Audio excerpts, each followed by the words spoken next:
it is 9 p.m. in RTD. It's time to English New Edition. For tonight's headlines, we have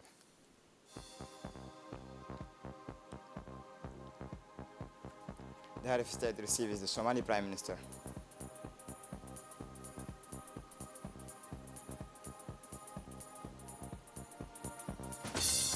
Across the perspective during this second day of the heritage,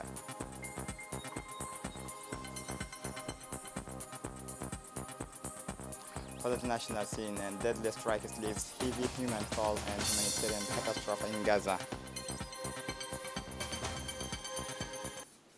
Welcome to our newsroom. President Gele pays tribute to the memory of the late Khadija Mohammed Diriye, Somalia's Minister for Women and Human Rights. The President of the Republic, His Excellency Ismail Omar Gele, paid tribute to the memory of the late Khadija Mohammed Diriye, Somalia's Minister for Women and Human Rights, who died on Wednesday in Djibouti, where she was taking part in the 7th Forum of Somali Intellectual organized by Heritage Institute as part of a delegation led by the prime ministers of her country. I was shocked and dismayed to learn of the death in Djibouti of the late Khadija Mohammed Diriye, Somalia's Minister of Women and Human Rights, said President Gele, an icon of Somali public life. She has a wide repertoire of successes and achievements, said the head of state, who praised her social intelligence, her unparalleled modesty, and her constant commitment to the general interests of her country. May Almighty God welcome her into his eternal paradise, implored the head of state, expressing his saddened condolence and the perfect assurance of his compassion and solidarity to his family and the entire people and government of Somalia. A leading figure in Somalia's political landscape, the deceased leaves behind her a large family. Inna lillahi wa inna ilayhi raji'un. It was with a heavy heart that we learned of the passing of the late Khadija Mohammed Diriye, Minister of Women Affairs and Human Rights of the Federal Republic of Somalia, today at Djibouti Military Hospital. She was a dedicated minister and influential voice of the Federal Republic of Somalia. She was born April 2 in 1964 in Mogadishu, the capital of Somalia, and studied at La Folle University in Mogadishu. She leaves behind several children. Her career began in 1981 when she became a teacher at Hassan Degay College in the town of Jauhar in the Middle Shabelle region. From 19th to 2000, she was in businesses, and during the Somali Peace Conference in Alta, she became a member of the first parliament of the Third Republic of Somalia, established in the city of Arta in the Republic of Djibouti. For the past 23 years, the late Khadija Mohammed Diriye has been a member of various governments of the Federal Republic of Somalia. 1 year ago, on January 31, 2022, she was elected to Jauhar Hirshabelle, and on August 2, she was appointed Minister of Women and Human Rights in the federal government of Somalia. Madam Khadija Mohammed Diriye has distinguished herself as one of the eminent members of the Mogadishu Parliament. Her academic career is marked by her graduations from Hope University in 2014, reflected her passionate commitment to education and women's empowerment. She was a true pillar known for her integrity and unwavering love for her fellow men. Her dedication to public services was highlighted by her tenure as a Minister of Women and Human Rights. Khadija Mohammed Diriye will be remembered as a tireless and inspiring figurehead who dedicated her life to the passionate defense of women's rights, youth rights, and human rights in general. Her exceptional impact as a member of parliament and minister left a lasting mark on the Somali political scene. In these painful circumstances, the entire nation expresses its deepest condolence and sincere sympathy to the entire family of the deceased in this painful ordeal. The divine will be unstoppable, implored the Almighty to welcome her into his holy mercy, into his vast paradise, and to grant patience and comfort to her families who have lost a mother, and to the sister nations of Somalia, which has lost a figurehead. The body of the deceased will be brought back to Mogadishu tomorrow. Inna lillahi wa inna ilayhi raji'un. The President of the Republic, His Excellency Ismail Omar Guelleh, received this morning the Prime Minister of Somalia, Mr. Hamzi Abdi Barre, at the Presidential Palace. Relations of friendship and cooperation between the two countries and peoples, the measures to be taken to bring Somalia more into line with its reconstruction objectives and our country's contribution to stabilizing and securing this sister country were among the topics discussed during this presidential audience with the Somali Prime Minister. The audience between the head of state and the Somali Prime Minister provided an opportunity to take stock of opportunities and identify ways of working together to inject a new momentum into the exchanges between the two nations in virtually all areas of development. The President and the Somali Prime Minister discussed the importance of these 7 editions of the Heritage Forum of Somali Intellectuals, whose main theme this year was fostering a culture of peace in the Horn of Africa against a backdrop of crisis in the countries of the region. It is important to note that this year's forum is intended as a platform for discussions and proposals concerning cultures of peace in the sub-regions, in particular between the Somali peoples of East Africa, a veritable laboratories of ideas and expertise. The Heritage Institute's main ambition is to provide decision makers and communities in this part of the world with the sustainable solutions to the challenges and problems they face in all areas, be they political, economic, and cultural. On the Djiboutian side, the Minister of Muslim Affairs Waqf Momin Hassan Barre and Djibouti Ambassador to Somalia attended the same audience.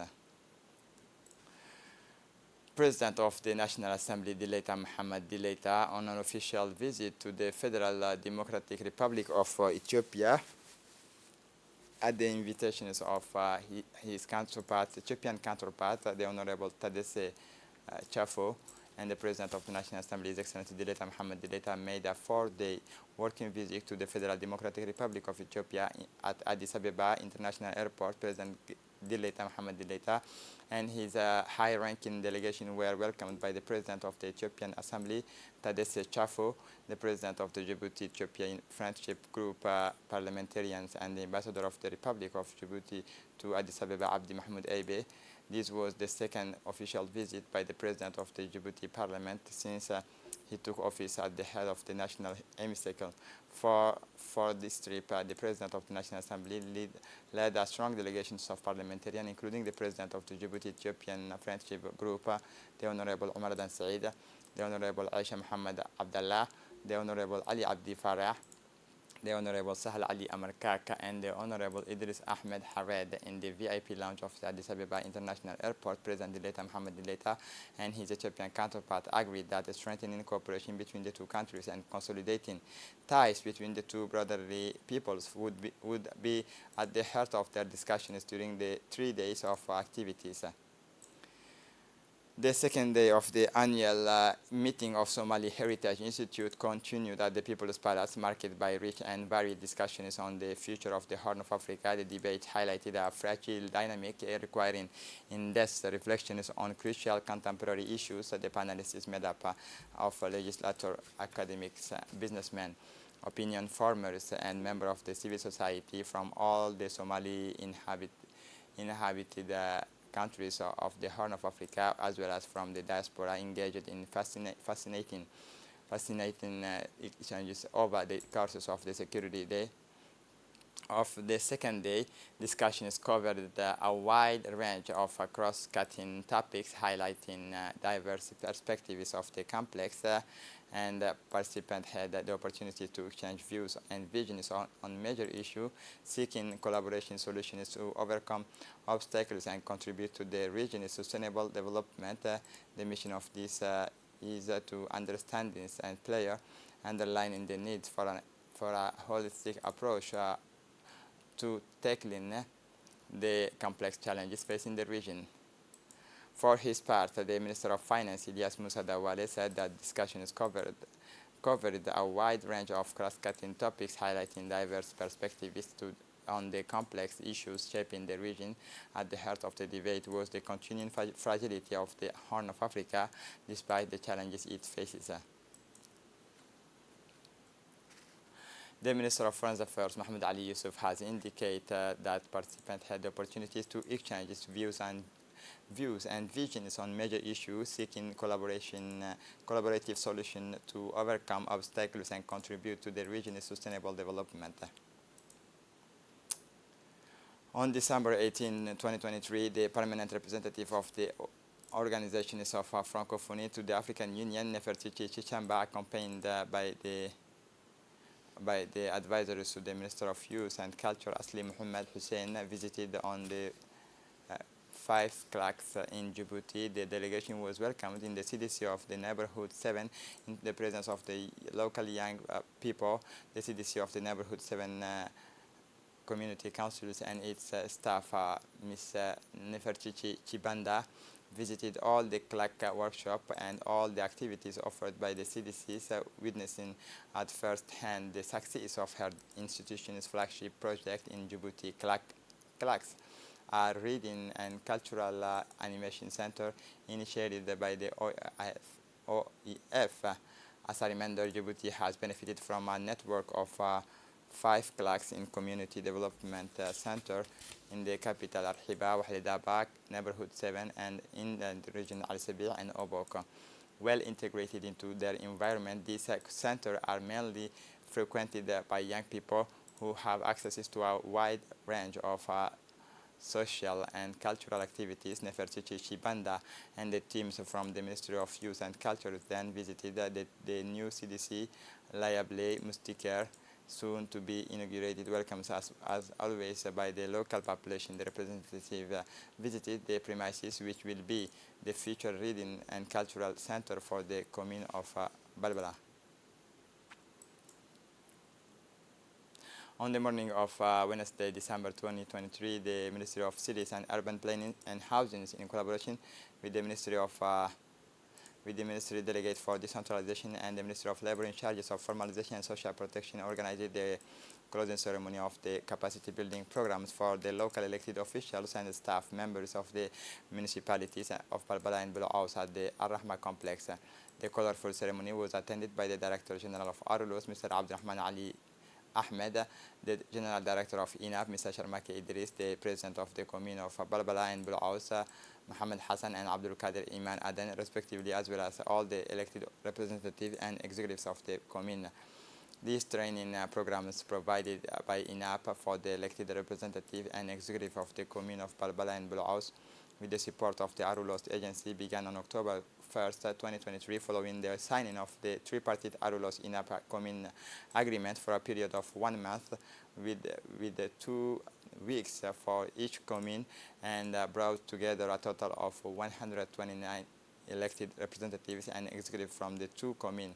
For his part, INAP's managing director thanked Arulos for its interest in INAP's capacity building program for agents and elected representatives in the commune of Balbala and Bulu Aus. He also took the opportunities to congratulate the elected representatives and executives, the main beneficiaries of this training course, who had shown great dedication and self-sacrifices through. Finally, the ceremony closed with the presentations of training completion certificate to the beneficiaries of the 2 communes.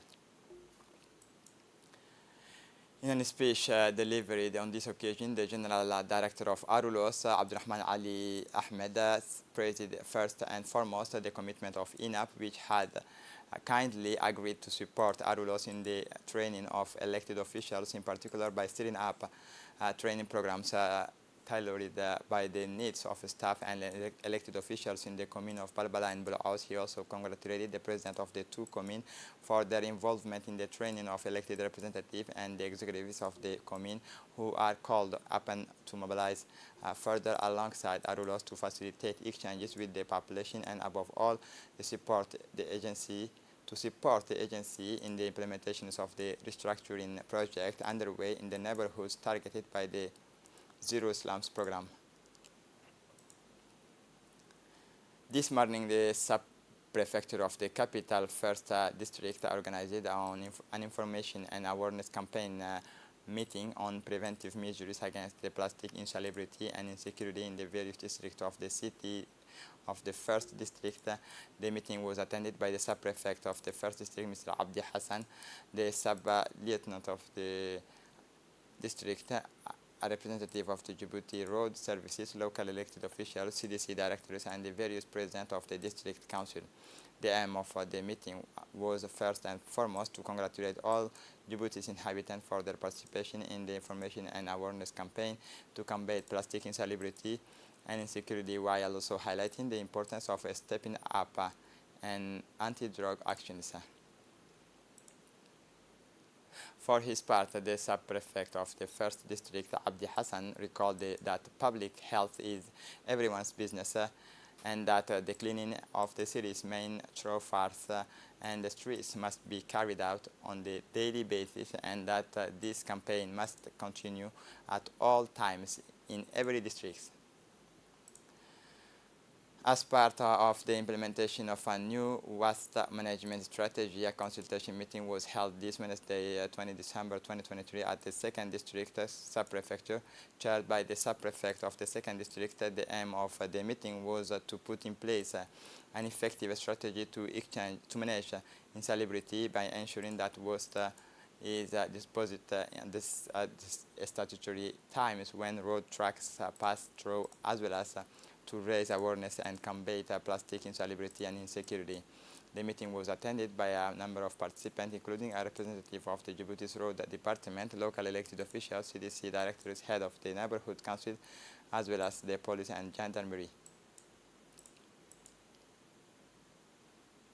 For his part, the sub-prefect of the 2nd District, Haibe Hared Gedid, stressed the importance of a collective responsibility to public hygiene, calling for daily cleaning of the city's main roads and streets with a permanent campaign in each neighborhood.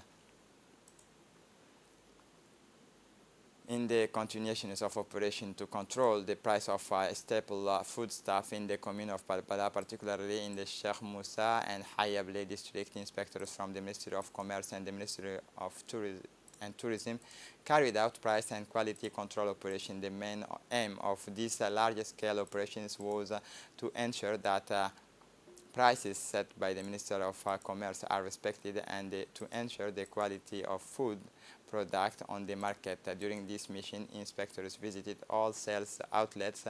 At the end of their control, the inspectors found unjustified price hikes at certain outlets, and the food products subject to speculation were sugar, flour, milk powder, edible oils, and kerosene. On the back of these inspections, the Ministry of Commerce officials issued an appeal and warning to all Djibouti economic operators to comply with the prices set by the state.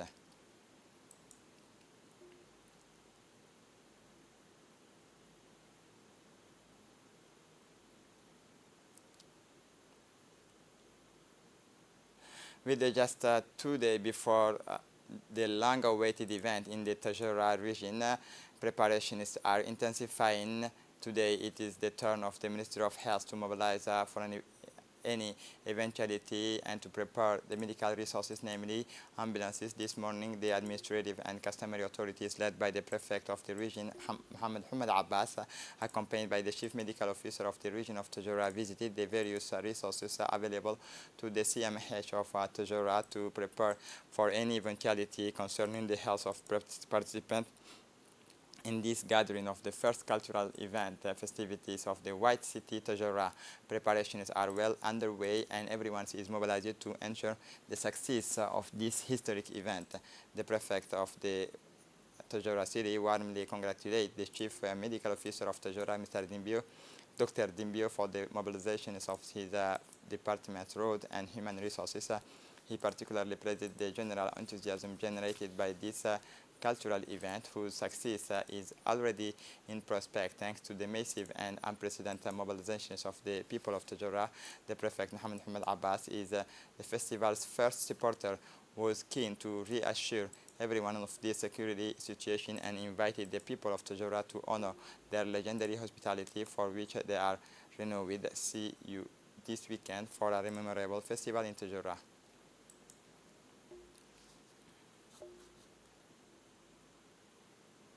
The Ubuki Association, which works for the well-being of Obok women, organized in the conference room of the Mer Rouge Hotel the closing ceremony of the project formalization and support for vulnerable girls and women to economic social empowerment, during which patent receipts and smartphones were handed over for the benefits for the beneficiaries, who were mainly women and girls, some of them women working in the small informal businesses and members of the women's basket making cooperative and the fish cooperative in Obok. These beneficiaries are the result of awareness raising training and targeting activities carried out in the file as part of this project, financed by to the tune of 23,000 euro, around 10 million Djibouti franc, by the international organizations of Francophonie. The aim of this project is to contribute to the formalization and economic empowerment of vulnerable women and girls. This to train them in the use of the new digital technology. The ceremony took place in the presence of Her Excellency Nefertiti Chibanda, permanent representative of the OEF to the African Union, the United Nations Economic and the Republic of Djibouti, the prefect of Obok region, Musa Adan Migane, the vice president of the regional council, Ahmed Ali Muhammad, traditional and religious leader, and head of the decentralized government department. For her part, the permanent representative of the OEF to the African Union, Nefertiti Mushikina Banda, congratulated all these valiant women, the Ubuki Association and the authorities of the Obok region, for their collective commitment that has enabled us to achieve the tangible and quantifiable result of which we can all be proud. She emphasized that the Solidarity Fund, La Francophonie avec Elle, launched in 2020, aims to materialize one of the values of the Francophonie, namely solidarity, whose benefit and necessity of solidarity in times of crisis. It is to support the women's victims and of the health and economic crisis linked to COVID-19. For his part, the prefect of Obok region, Musa Adan Migane, said that these beneficiaries are the result of awareness-raising training and targeting activities carried out in the file as part of this project, financed to the tune of 10 million Djibouti franc by the OEF. The aim of this project is to contribute to the formalization and economic empowerment of vulnerable women and girls, this to train them in the use of the new digital technology. For the regional scene, Kenya and EU signed a historic trade agreement. Kenya and European Union yesterday signed a historic trade agreement, the first major one since 2016 between the EU and countries of the African continent. On the African continent, where Brussels wants to strengthen its economic ties in the face of China's presence, the long-negotiated economic partnership agreement concluded in June guarantees Kenyan product duty-free and quota-free access to the European market, as well as tariff reductions to European product destined for the East African country. This is the beginning of a historic partnership for a historic transformation, declared William Ruto at the signing ceremony in the Kenyan capital, Nairobi, in the presence of the European Commissioner President Ursula von der Leyen. Ms. von der Leyen described the partnership as a win-win, calling on all the East African countries to join the agreement. We are opening a new chapter in our very solid relationship, and our efforts must now focus on its implementation, she declared. Concerning the African news, Guinea, at least 13 dead in the fuel depot fire. At least 13 people were killed and 178 injured in yesterday's fire in the center of Conakry, the Guinean capital, after an explosion at the country's main fuel depot brought the cities to a standstill and caused extensive material damage. The incidents occurred at around 0 local times and GMT at the Guinean state-owned oil company main fuel depot in Kaloum, Conakry's administrative and business district. The provisional toll at midday was 13 lifeless bodies deposited in health facilities and 178 injured Guineans and foreigners. Announced the government in a statement. The treatment of the victims has enabled 89 of the injured to return to their families, he added. For the international scene, dozens of Palestinians were killed and injured on Tuesday when an Israeli airstrike targeted a number of buildings and homes in the northern Gaza Strip town of Jabalia. According to the local sources and eyewitnesses, the Israeli bombardment caused massive destructions in the targeted area. Local residents rushed to rescue the wounded and recover corpses from under the rubble of destroyed buildings. According to the eyewitnesses, since the start of the Israeli war in the Gaza Strip on October 7, the Israeli army has stepped up its aerial bombardment on the town of Jabalia and its camp, causing hundreds of deaths and injuries. For weeks, hundreds of Israeli military vehicles have been entering the northern area of the Gaza Strip, while the clashes have broken out between the armed forces and Palestinian resistance fighters. The Israeli war on Gaza has left 19,453 people dead, and in addition to 52,286 wounded, most of them children and women. And this is it for the news. Thanks for watching us. Have a good evening.